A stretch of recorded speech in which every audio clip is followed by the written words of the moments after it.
사사기 말씀 보겠습니다. 사사기 17장 1절부터 13절의 말씀. 에브라임 산지에 미가라 이름하는 사람이 있더니 그의 어머니에게 이르되 어머니께서 은 1,100을 잃어버리셨으므로 저주하시고 내 귀에도 말씀하셨더니 보소서 그 은이 내게 있나이다.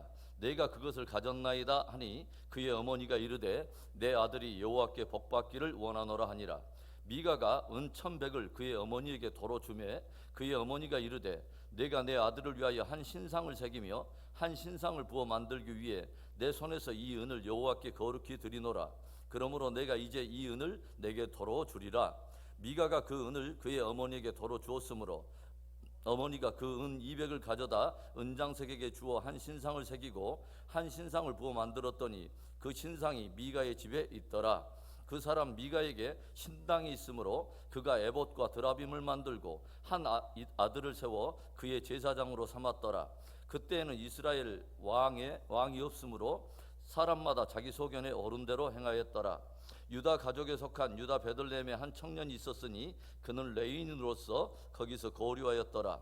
그 사람이 거주할 것을 찾고자 하여 그 성읍 유다 베들레헴을 떠나가다가 에브라임 산지로 가서 미가의 집에 이르매 미가가 그에게 묻되 너는 어디서부터 오느냐 하니 그가 이르되 나는 유다 베들레헴의 레인으로서 거류할 것을 찾으러 가노라 하는지라. 미가가 그에게 이르되 내가 나와 함께 거주하며 나를 위하여 아버지와 제사장이 되라. 내가 해마다 은 10과 의복 1벌과 먹을 것을 주리라 하므로 그 레인이 들어갔더라. 그 레인이 그 사람과 함께 거주하기를 만족하게 생각했으니 이는 그 청년이 미가의 아들 중 하나같이 됨이라. 미가가 그 레인을 거룩하게 구별하며 그 청년이 미가의 제사장이 되어 그 집에 있었더라. 이에 미가가 이르되 레인이 내 제사장이 되었으니 이제 여호와께서 내게 복 주실 줄을 아노라 하니라. 그는 그동안 사사기 13장에서 16장까지의 내용을 통해서 이스라엘의 마지막 사사인 삼손에 관한 이야기를 함께 나눠보았습니다.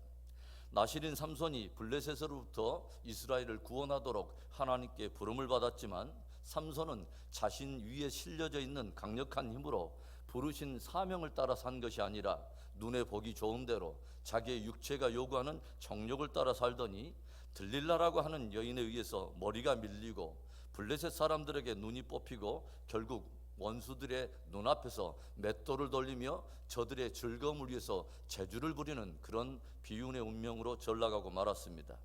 한때 엄청난 힘으로 자신들을 위협하던 그 삼손이 힘을 잃고 재주 부리는 그 모습을 보려고 블레셋 사람들이 다곤의 신전으로 모여들게 되고 그곳에서 삼손은 마지막 힘을 다하여 하나님 앞에 간절히 기도를 하죠. 여호와여 이번만 나를 강하게 하사 이 원수를 단번에 갚게 하옵소서. 간절히 울부짖는 삼손이 두 기둥을 껴안고서 모든 사력을 다해서 몸을 구부리는데 이에 삼손이 붙들고 있는 그 기둥이 무너지고 모든 그 집의 지붕과 건축물들이 사람들 앞에 덮쳐서 그 안에 모인 대부분의 사람들이 죽고 말았습니다. 성경은 삼손의 이야기를 마지막으로 더 이상의 사사에 대한 기록은 없습니다. 모든 사람들이 다 무너지고 깨질지라도 그 가운데서도 하나님을 향한 거룩한 기준이 되라고, 하나님을 향한 거룩한 믿음의 축이 되라고 하나님으로부터 나실인으로 부름을 받고 사사로 부름을 받았던 삼손.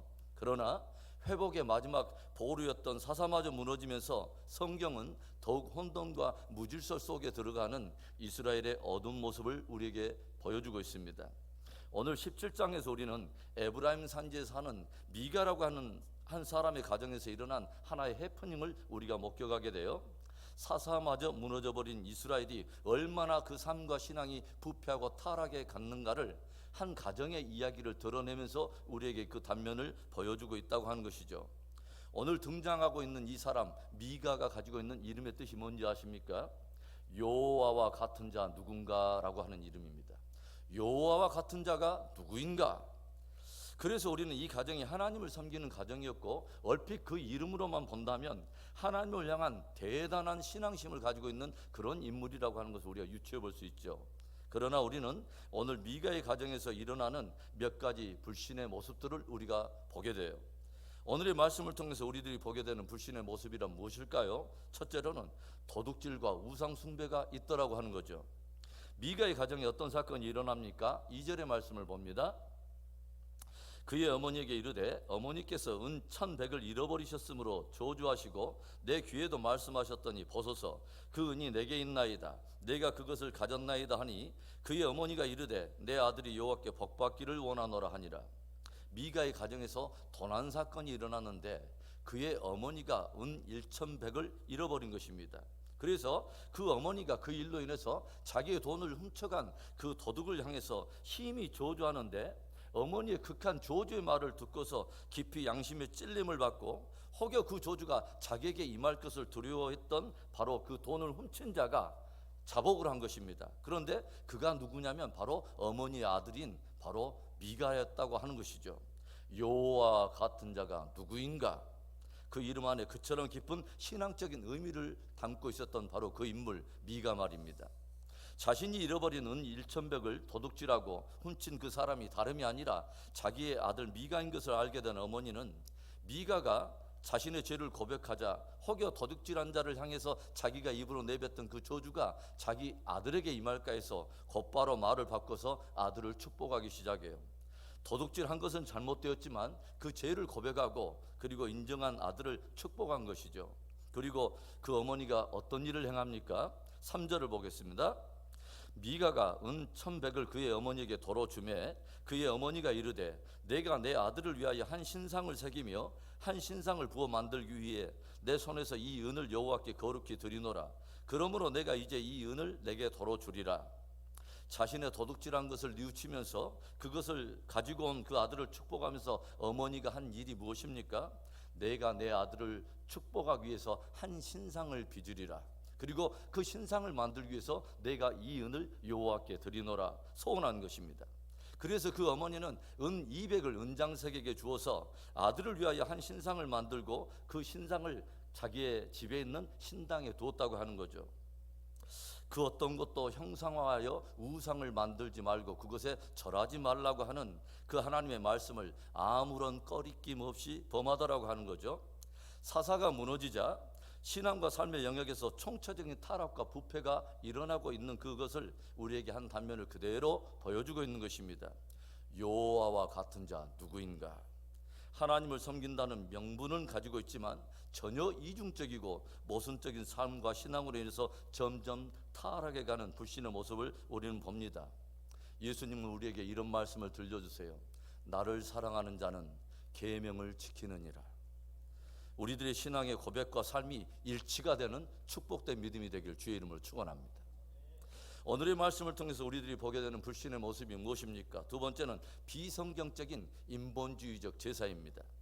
오늘 미가가 자신의 어머니가 자신을 축복하기 위해서 만든 신상을 어디에 둡니까? 자신의 집에 있던 신당 안에 들여놓게 되죠. 하나님을 섬기는 한 가정 안에 어떻게 신당이 따로 있는 것일까요?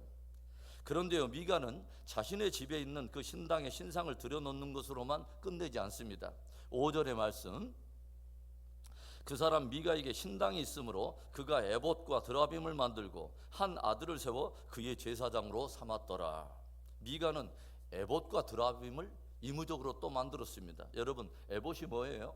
성소에서 하나님을 섬기는 대제사장이 입을 수 있는 아주 거룩한 옷이죠. 구별된 옷이죠. 그런데 그 거룩한 옷을 한 가정에서 의무적으로 만들었다고 하는 거죠. 그리고 드라빔을 만들었습니다. 가정의 수호신과 같은 그런 하나의 우상이죠. 또 어떤 일을 합니까? 레위지파 사람들만 감당하도록 하나님 명령하신 제사장직을 자기 아들들 가운데 한 사람을 세워가지고 임으로 제사장직을 감당하게 했다고 하는 거죠. 얼마나 황당하고 또 위험하고 하나님을 못 오가는 일입니까?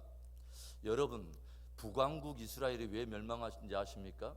북왕국 이스라엘은 바로 이스라엘의 그 초대 왕이었던, 북이스라엘의 초대 왕이었던 여로보암이 만들어낸 인본주의적 제사 때문에 멸망한 것입니다. 북이스라엘의 초대 왕 여로보암이 자기가 왕이 되자마자 한 일이 뭔지 아세요? 모든 이스라엘 백성들은 1년에 3번씩 모든 남자들이 예루살렘에 가서 절기를 지키게 돼 있는데, 바로 이때에 북쪽에 거주하는 자기 백성들이 남쪽 예루살렘, 유다 예루살렘으로 내려가서 여호와께 제사를 드리게 되면 분명히 야훼 신앙의 정통성을 운운하면서 북이스라엘보다는 남유다가 하나님께 축복받은 나라가 아닌가라고 하면서 자기 백성들의 마음이 자기에서 떠날까 해가지고 이 여로보암이 인본주의적 제사의 틀을 만들어냈다고 하는 거죠. 그것이 뭡니까? 예루살렘이 아닌 베델과 단이라고 하는 곳에 제단을 임으로 만들고 그곳에 황금 송아지를 만들어 놓고 이것이 너희를 애굽에서 이끌어낸 여호와라라고 소개하면서 그것에 경배하게 한 것입니다. 그리고 레위인들만 감당하도록 되어 있는 제사장직을 다른 일반 지파의 아무 사람이나 세워가지고 제사장직을 감당하게 하고 원래 있었던 그 절기와 비슷한 유사절기를 만들어서 이스라엘 백성들로 하여금 하나님을 섬기게 했다고 하는 거죠. 여러분, 과연 하나님이 그 제사를 받으셨을까요? 아닙니다. 전혀 아닙니다. 오히려 그 우상을 숭배하고 인본주의적 제사에 참여한 그 죄를 인하여 북이스라엘을 심판하신 것입니다. 여러분이 구약의 열왕기 상하나 역대기 상하를 보면 북이스라엘 그 왕조에 등장하는 많은 왕들이 범했던 죄를 열거할 때에 꼭 등장하는 표현이 바로 이것입니다. 저가 느밧의 아들 여로보암이 행한 그 죄악을 따라 행하였더라. 느밧의 아들 여로보암이 행한 그 죄악을 따라서 행했다고 주님이 정리를 하고 계신다고 하는 거죠. 여러분, 제사라 해서 다 제사가 아닙니다. 예배라 해서 다 예배가 아닌 것입니다. 여러분을 축복하기는 정말 성경에 기초한 신령과 진정으로 예배하는 복된 저와 여러분의 신앙 되기를 바랍니다. 비성경적인 인본주의적 제사, 인본주의적 신앙을 경계해야 합니다. 성경적 신앙, 성경적 예배에 저와 여러분이 우리의 마음을 드릴 수 있기를 다시 한번 주의 이름으로 축원합니다. 오늘의 말씀을 통해서 우리들이 보게 되는 불신의 모습, 마지막 세 번째, 물질주의와 기복주의적 신앙을 경계해야 된다고 하는 거죠. 오늘 우리는 미가의 가정에서 일어나는 이해할 수 없는 불신의 모습에 또 이해할 수 없는 한 사람이 이에 참여하는 것을 우리가 보게 되죠. 누구입니까? 한 레위인입니다. 본래 유대아 지역에 살고 있었던 한 레위인이 자기 지역을 떠나서 새로운 거처를 찾기 위해서 이리저리 이동을 하게 되는데 그가 마침내 미가의 집에 도착하게 되었어요. 그러자 미가는 그가 레위인으로서 새로운 거주 지역을 찾아서 배회하고 있다고 하는 사실을 알고서 그가 입을 옷과 또 음식과 생계를 위한 몫을 제시하면서 그를 자기 집을 위한 제사장으로 삼게 되죠. 12절의 말씀, 미가가 그 레위인을 거룩하게 구별하며 그 청년이 미가의 제사장이 되어 그 집에 있었더라. 그 레위인은 안정적인 수입과 안정적인 거처와 생계의 문제를 해결할 수 있었고 또 이 미가는 자신의 가정을 위한 제사장을 세움으로 복을 얻을 수 있는 기회를 잡아서 기꺼이 이 두 사람이 함께 거래하며 협상을 하게 된 것입니다. 이 레위인은요, 분명히 한 가정에서 의무적으로 신당을 세워놓고 임으로 에봇을 만들고 임으로 신상을 만들어서 그것을 여호와를 섬긴다고 하는 미가의 가정에서 일어나고 있는 잘못된 예배의 틀을 대해서 이미 알고 있었던 사람이에요. 그러나 레위인에게는 그것이 더 이상 중요하지 않았다고 하는 거죠. 거룩과 경건과 사명보다는 자신의 생계가 훨씬 중요했고 미가에게는 어찌든지 그렇게 해서라도 복을 받는 것이 중요하게 됐다고 하는 것이죠. 13절의 말씀, 마지막 말씀입니다. 이에 미가가 이르되 레위인이 내 제사장이 되었으니 이제 여호와께서 내게 복 주실 줄을 아노라 하니라. 하나님의 제사장이 된 것이 아니라 내 제사장이 되었으니, 내 제사장이 되었으니, 그리고 어찌든지 이제 구색을 맞추었으니 하나님은 내게 복을 주실 것이라고 굳게 확신을 하고 있는 것입니다. 우리는 자칫 물질주의와 기복주의적 신앙에 빠지지 않도록 경계해야 합니다. 하나님을 향한 거룩도 없고 경건도 없고 구별된 삶도 없이 그저 축복만 받는다면 아무렇게 해도 괜찮다고 하는 그런 세계, 그런 발상은 굉장히 위험한 생각이라고 하는 것이죠. 오늘 우리는 여호와와 같은 자 누구인가? 하나님의 이름으로 일컬음을 받는 한 백성과 그 가정에서 일어난 불신의 모습을 우리가 살펴보았습니다. 표면적으로는 이름도 있고 문의도 그럴듯하게 보이는데 계명을 어기고 이중적인 삶을 사는 불신의 모습, 그리고 성경과 상관없는 비성경적인 인본주의적 제사, 물질과 복에만 모든 초점이 맞춰져 있는 물질주의와 기복주의적인 그런 신앙, 참으로 축복하기는 성경적인 믿음, 성경적인 예배, 성경적인 삶의 열매로 하나님을 영화롭게 하는 정말 진실한 저와 여러분의 믿음이 되기를 다시 한번 주의 이름으로 축원합니다.